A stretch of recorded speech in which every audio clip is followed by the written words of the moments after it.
So, welcome everyone to the latest HRlogics webinar. In this session, we will be reviewing ways to avoid costly I-9 errors and ensuring you are audit ready. For those who are new or unfamiliar with HRlogics, let me take a minute to introduce you. So, HRlogics, we simplify the time-sensitive tasks that drain HR and payroll teams, like managing unemployment claims, completing I-9s, handling employment and wage verifications, and securing tax credits. We bring you the tools, the expertise, the strategic insight to save companies time, reduce risk, and uncover real savings, often in places they don't even know to look.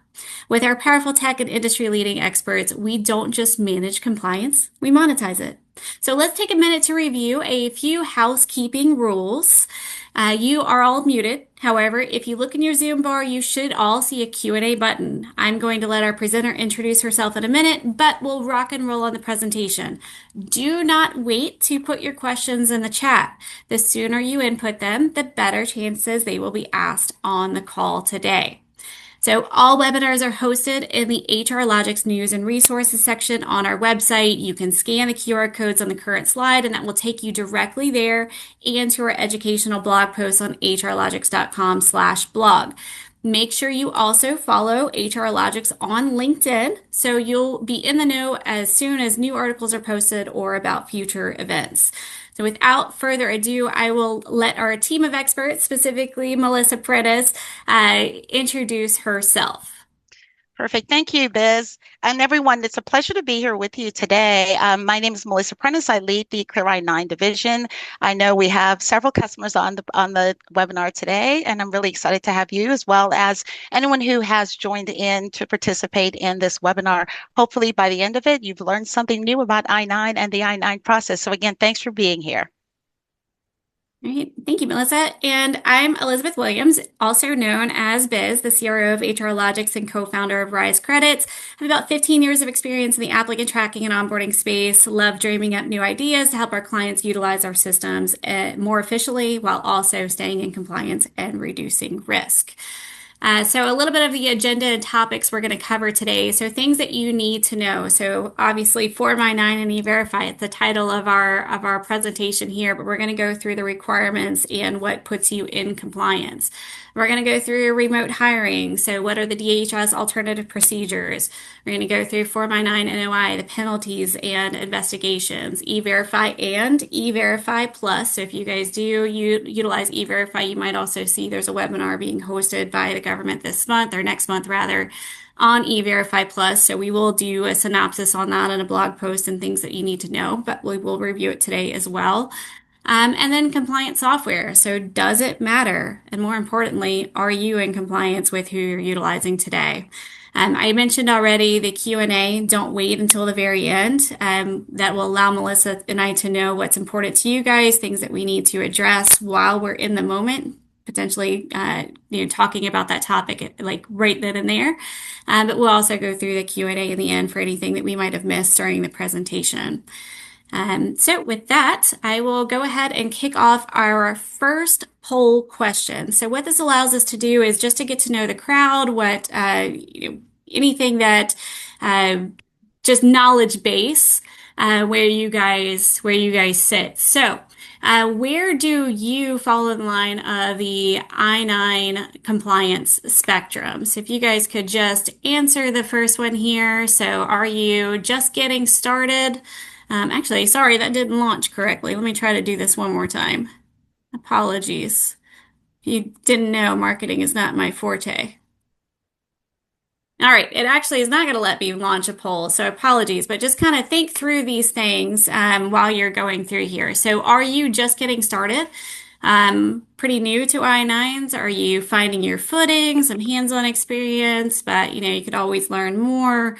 Are you confident and capable? You have a strong working knowledge, or are you the I-9 pro, meaning you could teach this in your sleep? And I'm going to hand it over to you, Melissa, while I figure out what is going on with the polls.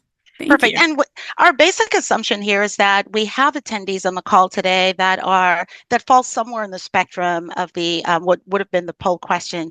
So I'm going to start out with some very basics. I'll be moving pretty quickly because I'm assuming that most of you are pretty familiar with this.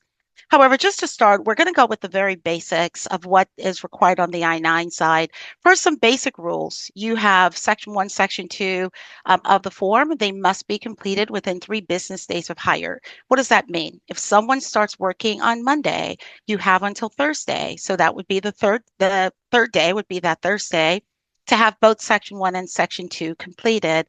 Also, if you are utilizing EVerify, you must also process an EVerify on every new hire that's being onboarded in any area of your business where you have EVerify authorized to be used. Also, it's super important in Section 2 that you are verifying the documents and you're doing so. And we'll talk about what all that means as we move through the process. But you must verify the authorization documents and you must also verify the originals of those documents, unless, of course, you're doing it virtually, which again, we'll speak about that as well. Very importantly, it's make sure you are not discriminating against individuals based on anything that's actual, even anything that's perceived. We're going to talk about the INA rules around that, but it's really important to make sure that you are not, there's no discrimination as a part of the I-9 process. And Biz, we can move to the next slide. The Form I-9 requirements, again, really important to note that you must be using the correct version of the form. Sometimes there are issues where the incorrect version is used. You do not want to do that. That is finable. So you want to ensure first that you are utilizing the correct version.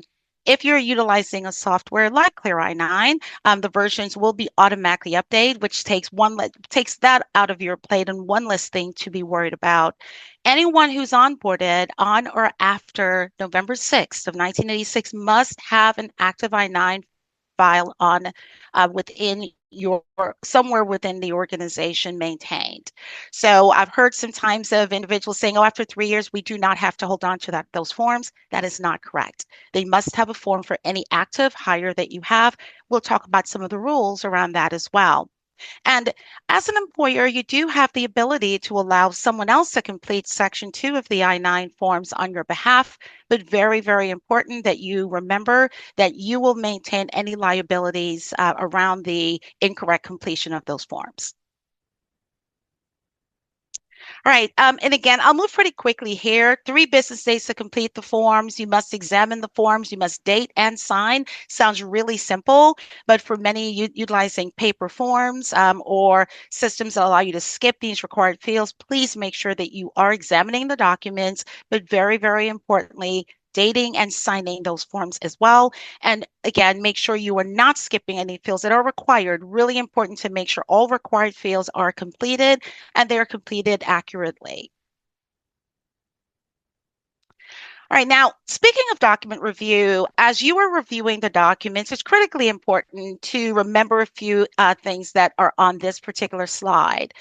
You must accept any document that's presented by the employee that appears to be genuine. Now, what does that mean? It means that if someone provides you a document and it seems fake, maybe the photo is cross-side or upside down, or you can see it was clearly pasted on there, that does not appear to be genuine, and you must reject those forms. However, any other document, as long as it is an acceptable document, if it appears to be genuine and it does refer to the person who's presenting those documents, you must accept those.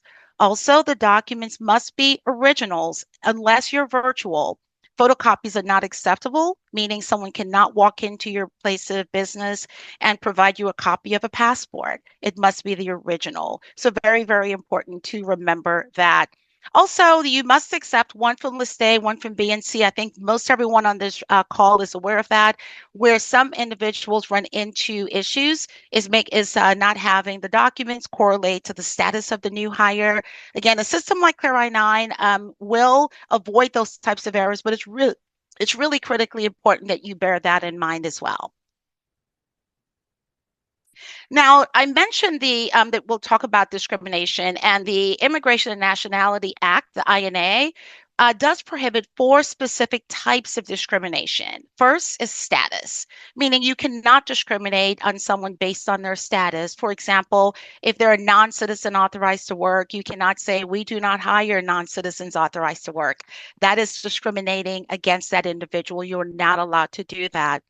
Also, you cannot have unfair documentary practices, meaning someone brings in a document, let's say a driver's license and a social security card, and based on their citizenship status, those are in fact acceptable documents, but you choose not to accept those. You cannot do that.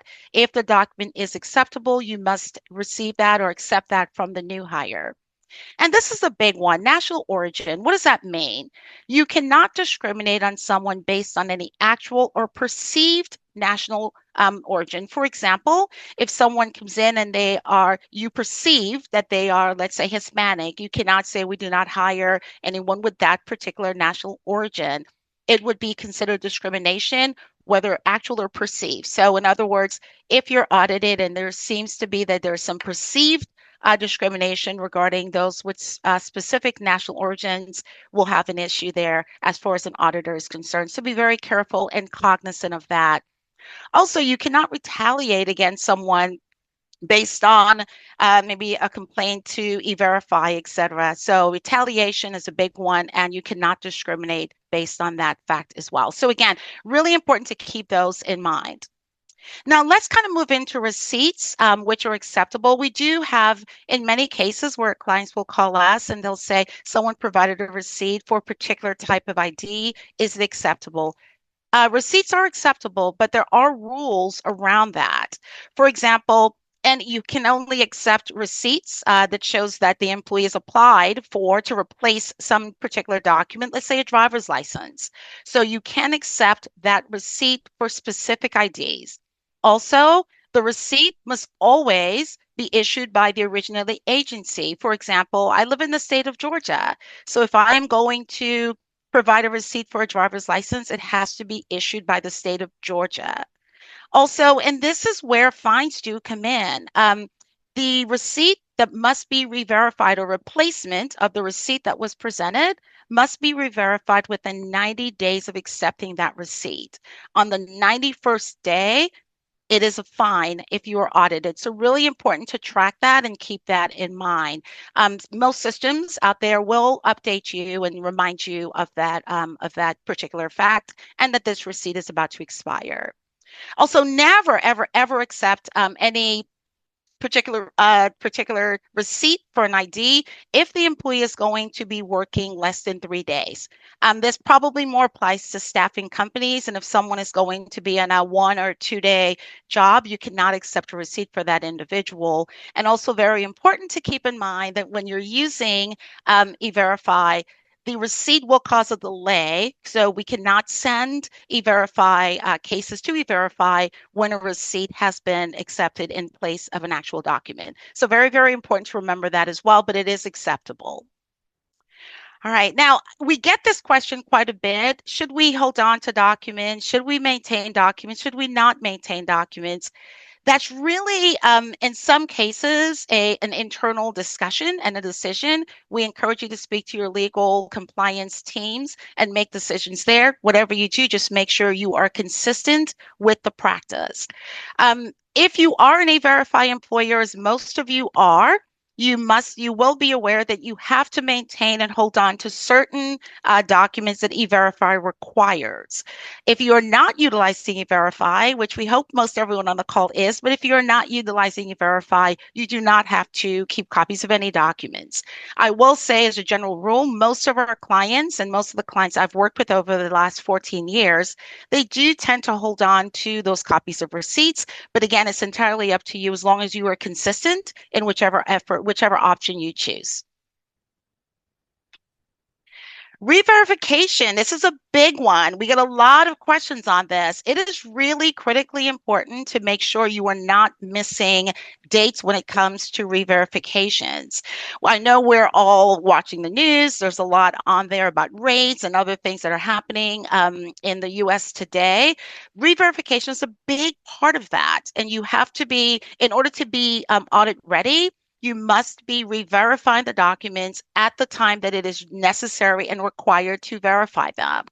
Now, when do you have to re-verify? Someone comes in with a particular document showing their temporary employment status. Before it expires, you have to follow up with that new hire, receive the updated reinstate the I-9 internally. Also, be sure to if you're rehiring someone within 3 years after the date that they first completed the form, just please ensure that their their verification documents are still within the dates that they are employed. If they are not, you must re-verify them as well. You should not, don't ever create a new verify case for an existing employees that you're re-verifying. And that's also a big one. If you're doing this manually, again, Clear I-9 and systems like ours will not allow you to do that. But please remember, you should never, ever create a new EVerify case for someone that's being rehired within the organization. All right. I'm going to spend just a minute on this. Here, these are a list of documents, and everyone will receive a copy of this slide, so I'm not going to read through this. But these are the documents that must be re-verified. Really, as important to make sure you are not re-verifying documents that should not be re-verified or individuals who should not go through the process. These are U.S. citizens and non-citizen nationals, anyone who presented a U.S. passport or passport card, List B documents, and permanent residents who presented an unexpired permanent resident or alien registration receipt should not be re-verified. So although it's really important to make sure that we are doing our re-verifications as needed, it's also just as important to make sure you're not re-verifying someone who should not be re-verified.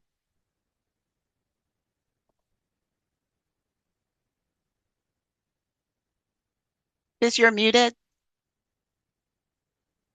Trying to get that status bar up so I could actually talk again. So I'm going to try this one more time with the poll. So, and it looks like I can launch it here. So the poll should have popped up on all of your screens. So what percentage of your new hires are remote? There's no wrong answer here, so please feel free to answer specifically as it pertains to your business. Answers being less than 10%, 10 to 49%, 50 to 89%, or 90% or more. So far, we've got about 58% that have participated so far, with more rolling in. Looks like we're starting to slow down though. So we're pretty even keel around here, Melissa, with about 32% as it stands right now of less than 10%. 10 to 49 is 23%, 50 to 89 is 20, and 90 or more is 27%. So pretty even across the board. So Yeah, and one thing to keep in mind when we're asking hiring, we're really asking there is anyone who is being onboarded, but you will not be meeting with them face to face within the first 3 days of hire. That's what and we probably should have specified that, but that is a remote hire from our perspective. And when you are hiring remote, I was actually on a call just a few hours ago, and this actually came up. We do now have the DHS Alternative Procedure. So let's talk about that briefly and what that means. For those of you that are hiring and you're onboarding and you're not meeting with those rehires within the first 3 days of hire, it's really important to make sure you're following the rules that have been set forth by DHS.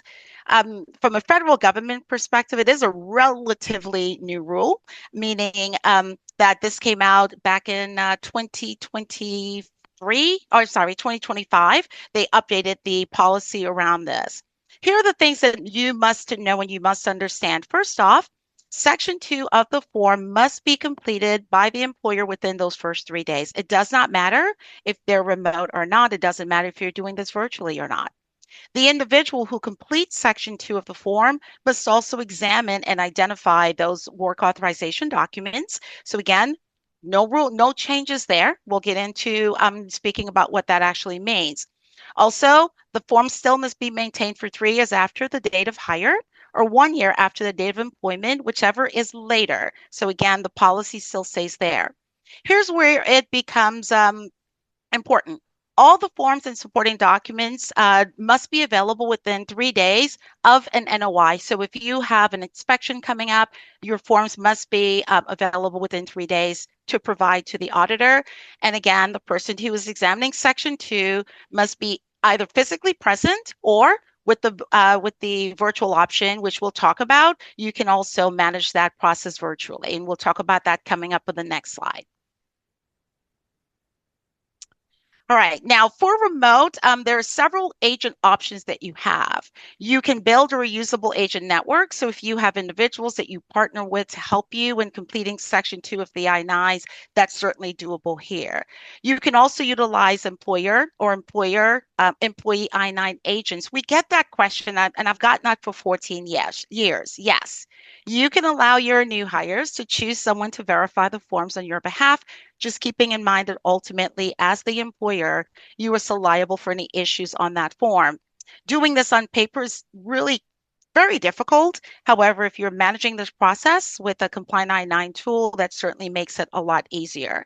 You also have the ability with companies like ours to access a national network of I-9 agents. So that's certainly an option for you as well. I want to stay on this just for a second because I do want to highlight what you've got here on the left-hand side. So just for anyone not aware, Clear I-9 actually offers a virtual network. So if you don't want to utilize the national network of I-9 agents, which is your in-person network, you don't have somebody in-house that you trust to complete and review Section 1 and complete Section 2, or you don't want the employee to choose their own agent.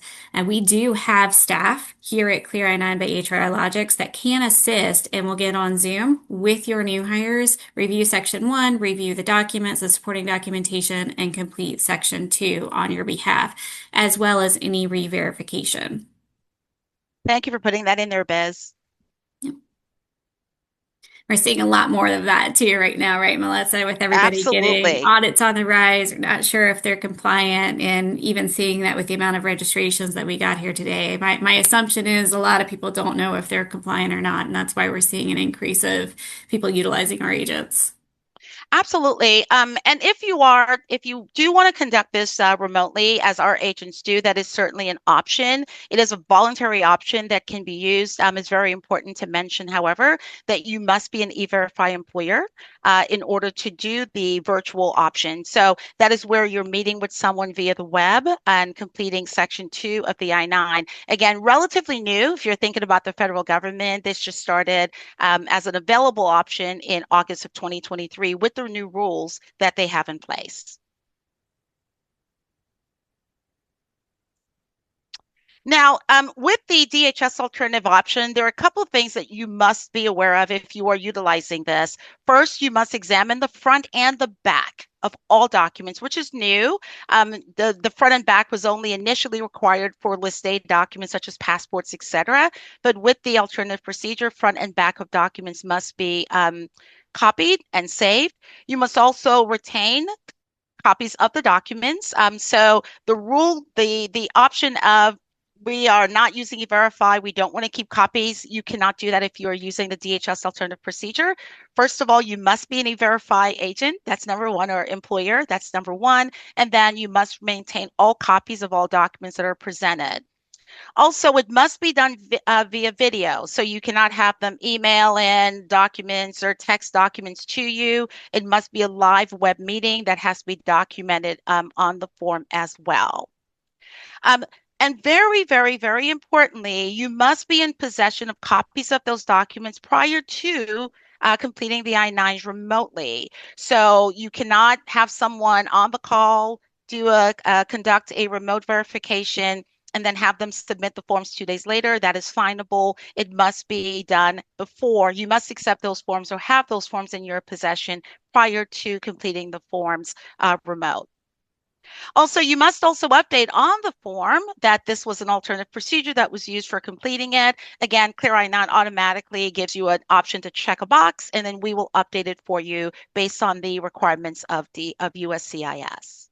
So it's important to remember all those rules if you are completing the forms remotely. All right, I love a good poll. So, how are you feeling about the possibility of an I-9 audit? No stress here, a little unsure, definitely keeping me up at night. About 50% participation, lots rolling in. 60%, which is about where we were last time. So I will go ahead and in the poll, or go ahead and give the stats now. So, no stress here, 37%. That is awesome to hear. A little unsure, 56%, definitely taking the majority. You're not alone, obviously. And then definitely keeping me up at night. So that's 7% on that one. Don't feel like you're doing anything wrong. You're not alone by any means. This is something that is keeping a lot of people up at night right now as ICE audits and ICE raids actually, happen more frequently, and it's promised by current legislation that these are going to keep happening. So you have every right to state that it's keeping you up at night because, again, you're just not alone on it. Yeah, and hopefully the no stress here, those are our clients who are saying that. Anyone who is on the call that are clients, hopefully that's where you fall. But there are issues outside of technology. Technology can only do but so much. So we'll talk about that coming up. Let's talk about the penalties and the investigations. And, are you at risk of an audit? That's again one of the subtitles of this webinar. So we're going to get right into that. Really important to remember this. The minimum penalties for administrative violations, meaning errors on the I-9 forms, for example, forgetting to sign the form or dating the form improperly, or having a form completed with a social security number that has 8 digits.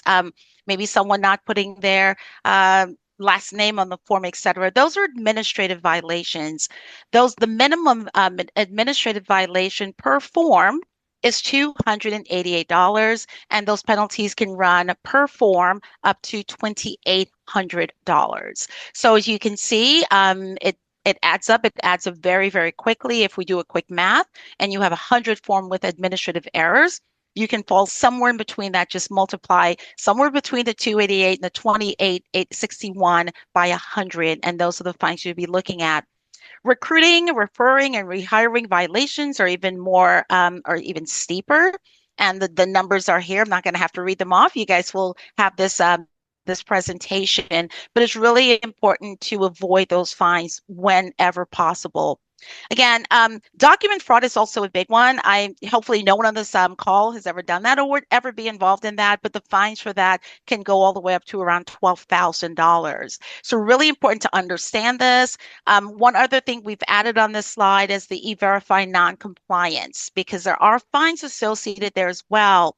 In many cases, folks are thinking about the forms, but you have to consider the EVerify issues that might be encountered and any fines that might be associated there. All right, now let's talk about how fines and penalties add up. Something as simple as not having a document. As I mentioned, you have 3 days from the date that you're notified of an audit to have those forms ready. If you have missing I-9s, you cannot locate those. Those are automatic fines. You have I-9s that are not completed or certified for Section 1 or Section 2. Certainly hiring unauthorized workers is a fine. Discriminatory practices, which we've touched on, there are fines associated there. Not re-verifying the forms, as I've mentioned before, it's really important to make sure you're following up on all your re-verifications. Quite frankly, they are just as important as having the forms completed in the first place. So please keep track of those. Not dating, not signing, document fraud, omitting information. Again, forgetting document titles when you're filling out the form, incomplete document numbers, etc. All of those will add up pretty quickly in the event of an audit. So ensuring that you're not doing any of the things listed here is going to be critically important. Now, how are they evaluated? Because I do get asked this question quite a bit. One of the first things I want to touch on is the good faith effort to comply. It's really important that you have your I-9 practices documented and that everyone understands from within the organization what those practices are. For example, are we keeping copies of our documents? Are we keeping copies of all documents? Are we keeping copies of just E-Verify? Are we using the DHS Alternative Procedure? Is that documented? Do we understand the procedures there and the policies there? Also, the seriousness of the violation is going to play a big part in how the fines are going to be calculated. Needless to say, hiring unauthorized workers is a no-no. They're also going to look at any previous violations you've had. Have you been audited previously? What were those violations? Did you correct those violations internally to ensure that they were not going to recur. Again, that's something that they will look at very, very heavily, as well as the size of your business. Certainly, the larger you are, the more that they are expecting that you are going to follow rules and procedures and things are documented. So that is a consideration when they're looking at the penalties and how the fines are evaluated. A big one. Are you at a risk of an I-9 investigation? The answer to that is simple. It's yes. We're all at risk. Again, everything we're covering today is really there to help you to avoid audits. I'm sorry, to avoid fines in the event that you are audited. But the truth is, we're all at risk, and we can be audited based on a number of factors. It could be that someone called into USCIS or EVerify and filed a complaint against us. It might be that we have an association, maybe we're staffing for another company or sending out new hires at another company and they've been audited. So it's really important to follow the rules and the regulation and making sure that you are going to be compliant based on everything that we are sharing with you on this webinar this afternoon.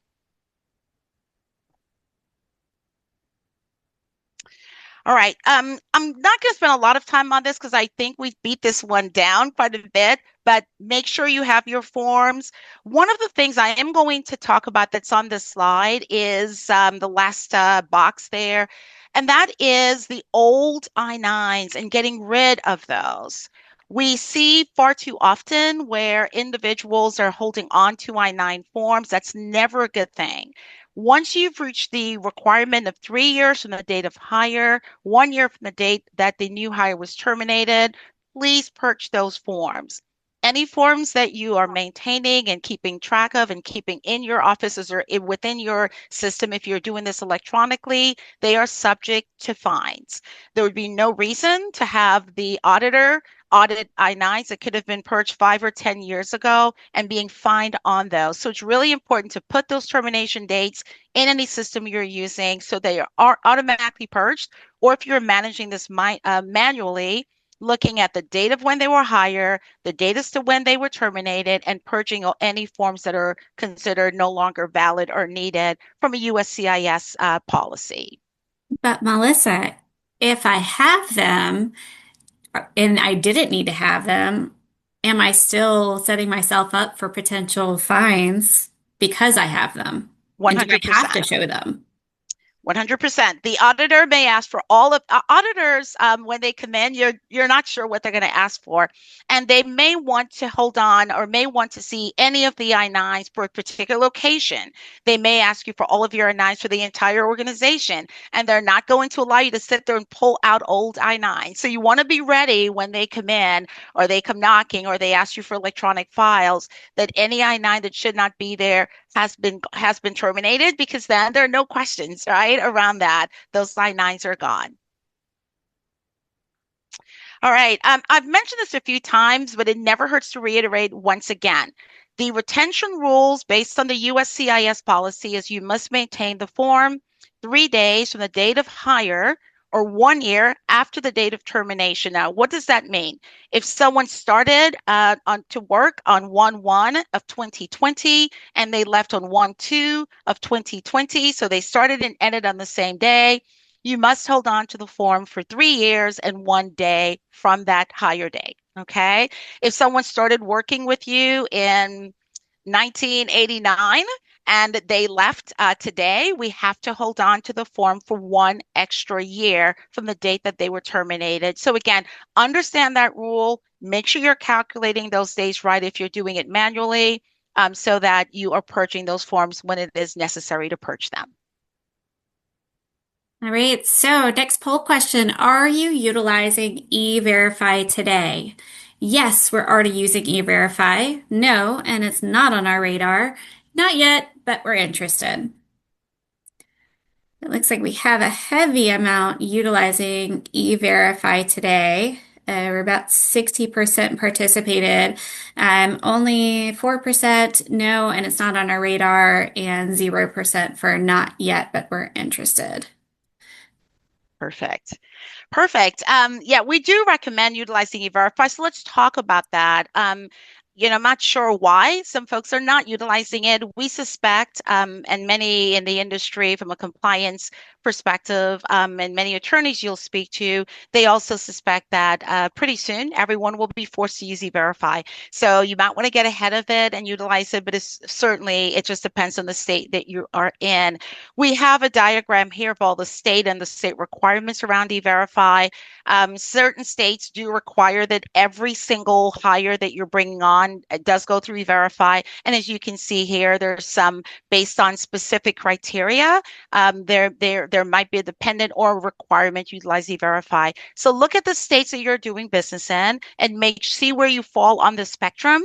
And if you should be using E-Verify, start immediately to do that. But it's really, really important that you are well aware of what the state requirements are within your own individual states and whether or not E-Verify is a requirement. I've heard from employers in the past where they wanted to turn on E-Verify in locations in which it was mandatory. So your states there in teal, those are the states where it's mandatory for all employers hiring any employee coming through. But they didn't want to turn it on for, let's say, Florida because it's not required there. And reason being is that they just didn't want to have the government in their back pocket. But to Melissa's point, it's my opinion as well. I think that everybody should be protecting themselves and should know that the Social Security number that people are providing is accurate and truthful just to keep you out of trouble as an employer. But it is rumored that it is going to be expanded nationwide under this current legislation.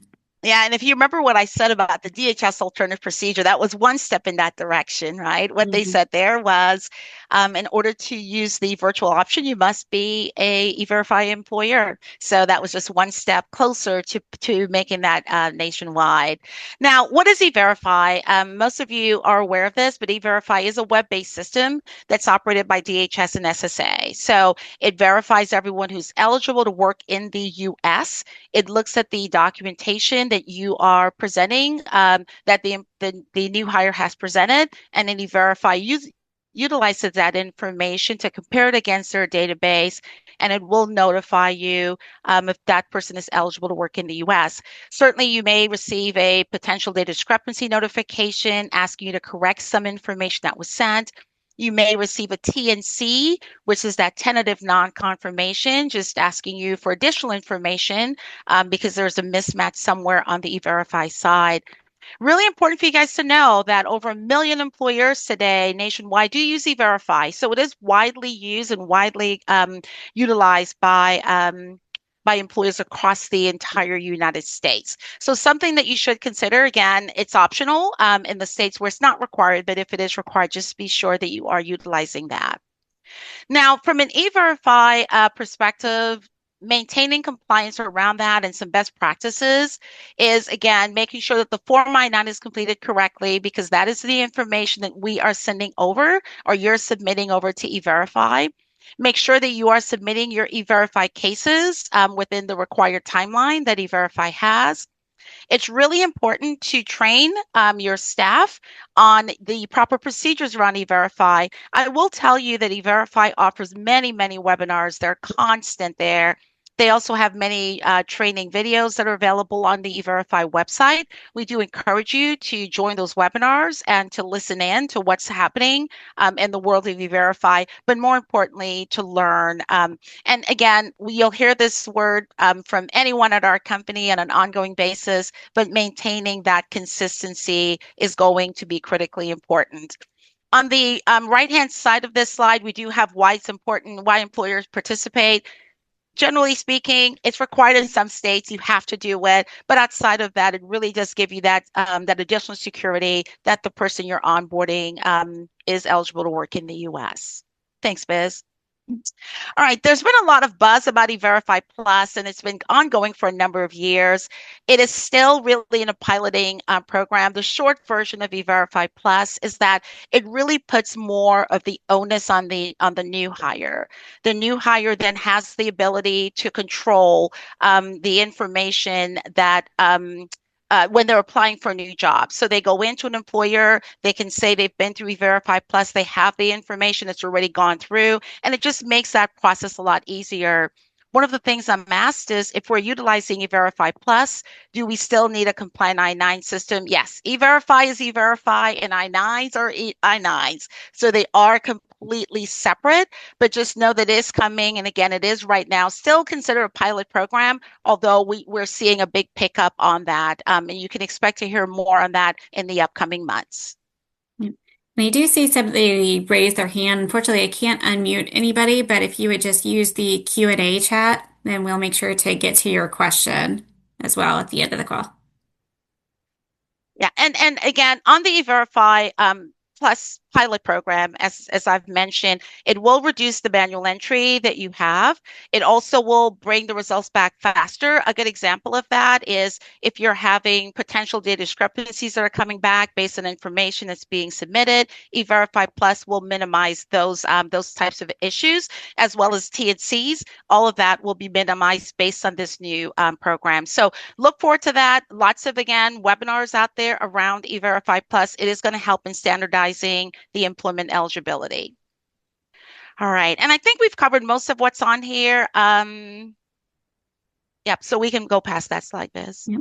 Let's go ahead and launch our next poll question. So, are you using an I-9 solution that keeps you fully compliant? Hint, I know we had a lot of current customers of Clear I-9 register for this webinar. You are fully in compliance, so you can feel confident in pressing yes, feeling confident for that answer one.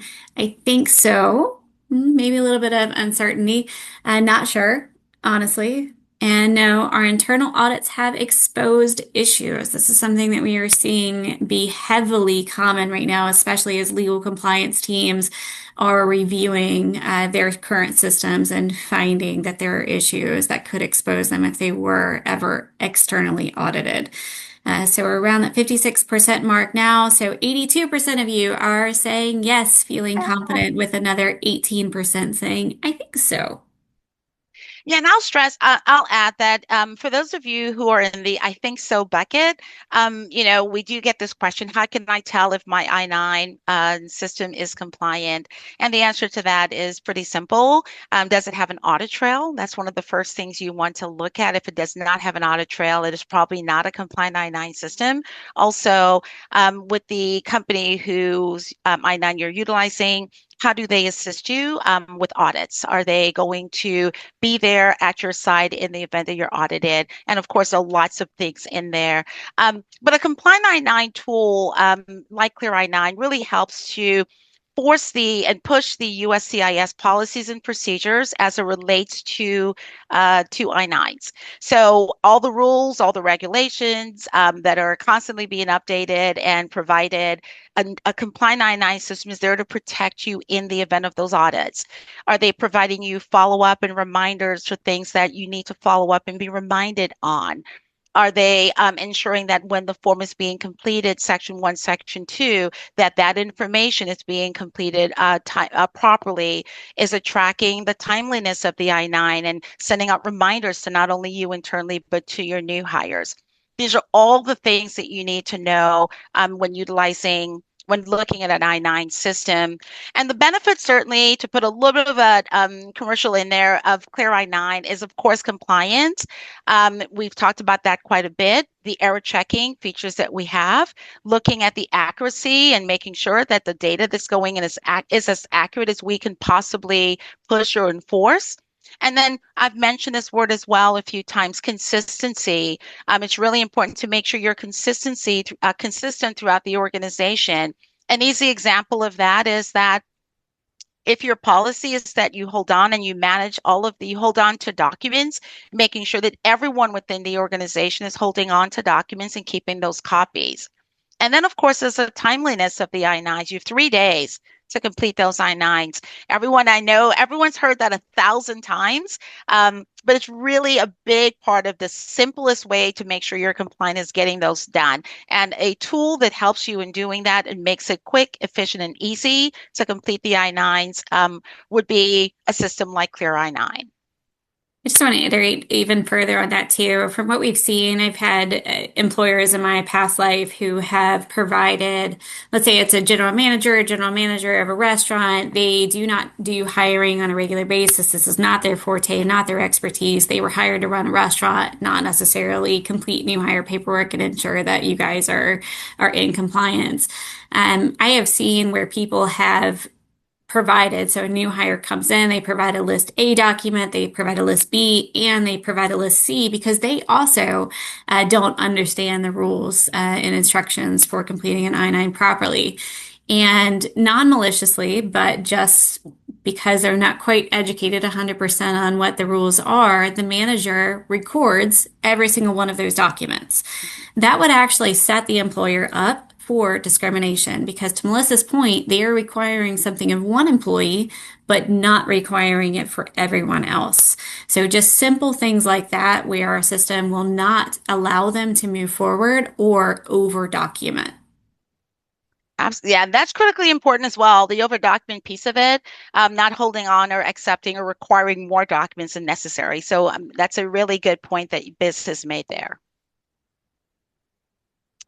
All right, just real quick, when you look at compliance and you look at I-9s, there's something really important to note, and that is that, especially if you're utilizing paper for your I-9 processes, what we found, and anyone who is in this space will also tell you that about 80, anywhere between 65 and 80% of the forms that are completed on paper or with non-compliant I-9 systems do have errors.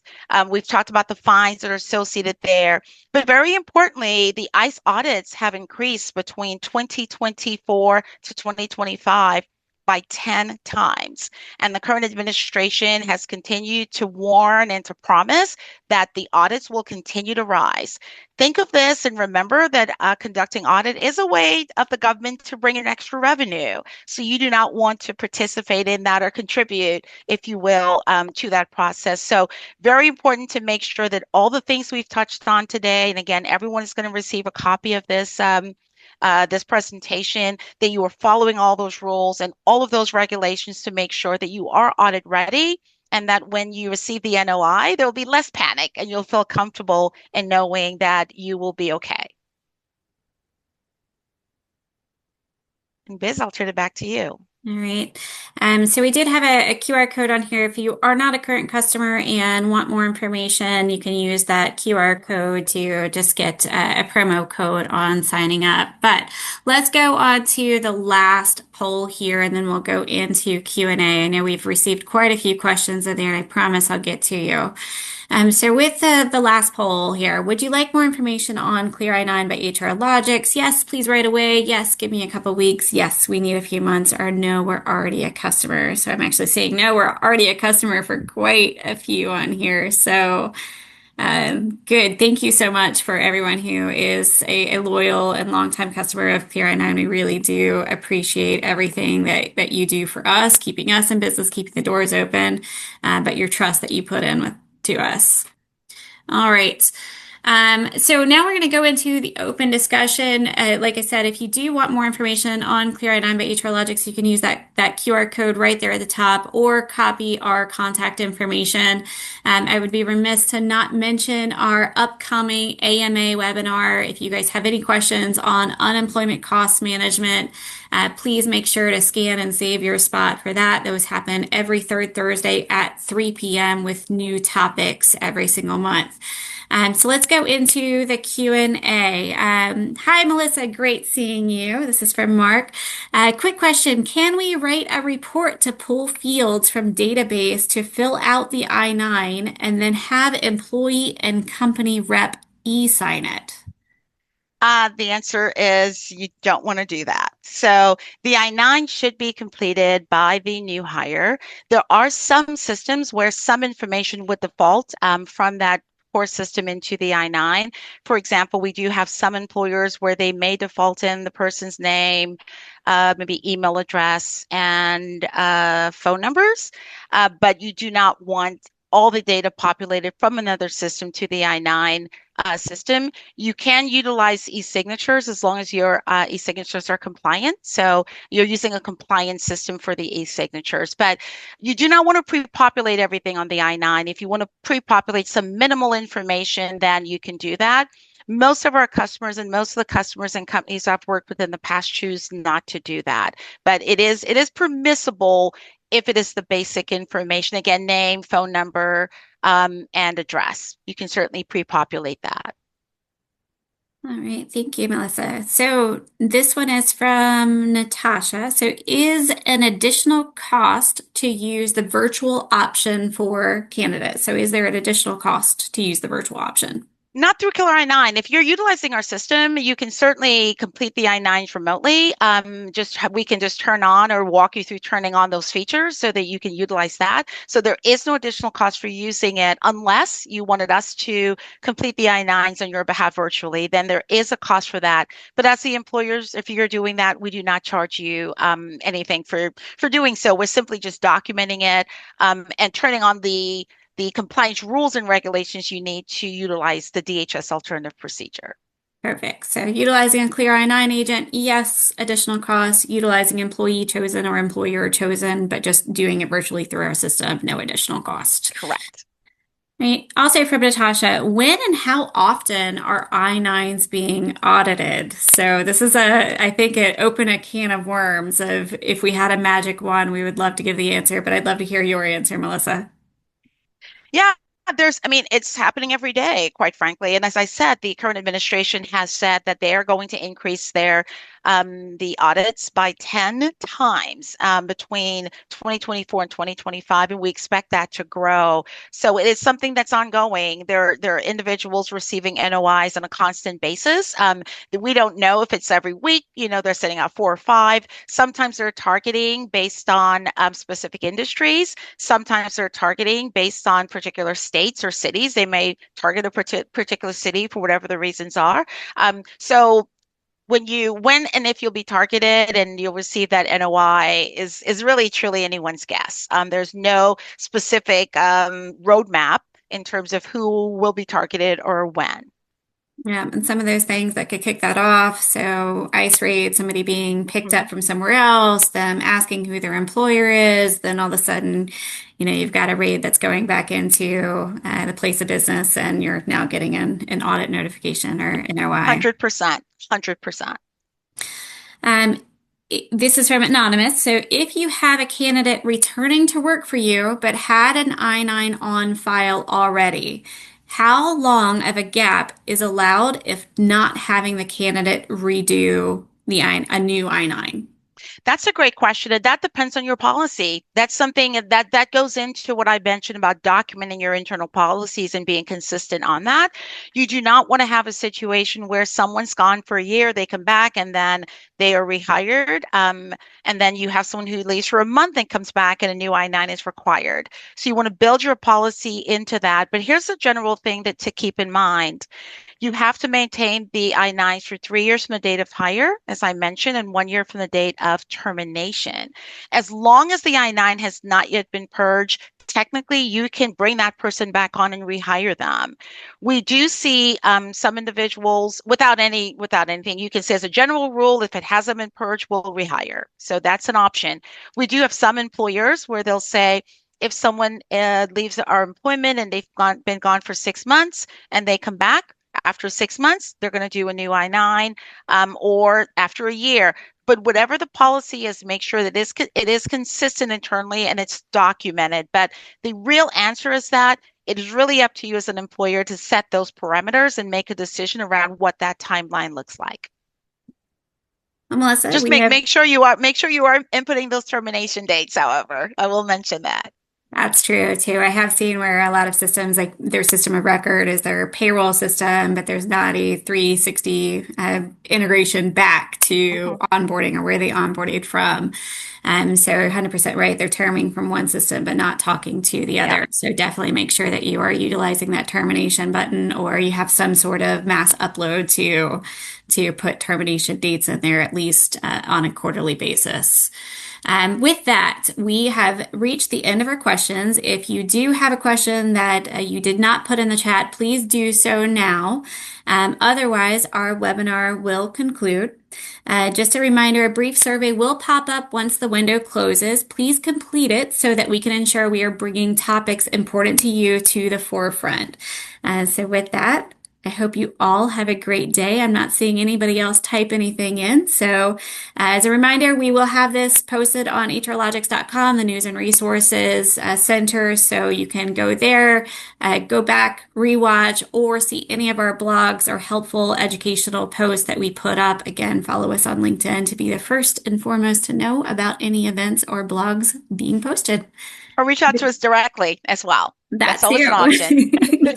That too as well. All right. Well, thanks everybody. Appreciate your time today.